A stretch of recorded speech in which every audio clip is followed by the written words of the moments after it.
ডালের স্যুপ বানিয়েছি। এটা হচ্ছে ডাল। ডালটাকে গাজর টমেটো দিয়ে সিদ্ধ করেছি আগে।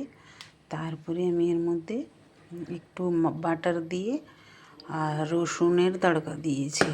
তো ডালকে সিদ্ধ করে মিক্সিতে পিষে ছেঁকে নিয়েছি। তারপরে বাটার আর রসুন ফোড়ন দিয়েছি এটাতে। দেখে তো পেরেছো বন্ধুরা, ভীষণ পাতলা। আর উপর থেকে তুমি বাটার আর শুকনো লঙ্কার একটা তড়কা দিয়ে দিতে পারো যদি তোমাদের ভালো লাগে জিরের সাথে। এটা ডালের স্যুপ, মসুর ডাল, মুগ ডাল, গাজর টমেটো একসাথে সিদ্ধ করে পিষে তারপরে রসুন আর বাটারের তড়কা। তো যারা এটা ভীষণ হেলদি হচ্ছে, এটা খুবই ভালো শরীর জন্য। তোমাদের যদি ভালো লাগে তাহলে তোমরা ট্রাই করতে পারো।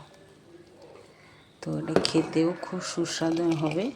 আর যদি এটা পুরো জলই হচ্ছে, এটা আগে সিদ্ধ করে নিয়ে তারপরে পিষে ছেঁকে যেন তার মধ্যে কিছু না যায়। এই যে কালো কালো দেখছো, এগুলো রসুন দিয়েছি আমি ভেজে উপর থেকে।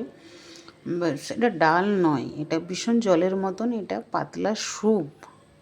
তো তোমাদের যদি মনে হয় তাহলে তোমরা এটা করে খেতে পারো। এটা শরীরের জন্যও খুব ভালো, বা ট্রাই করতে পারো তোমরা। ঠিক আছে বন্ধুরা, এই ছিল আমার ডালের স্যুপের রেসিপি।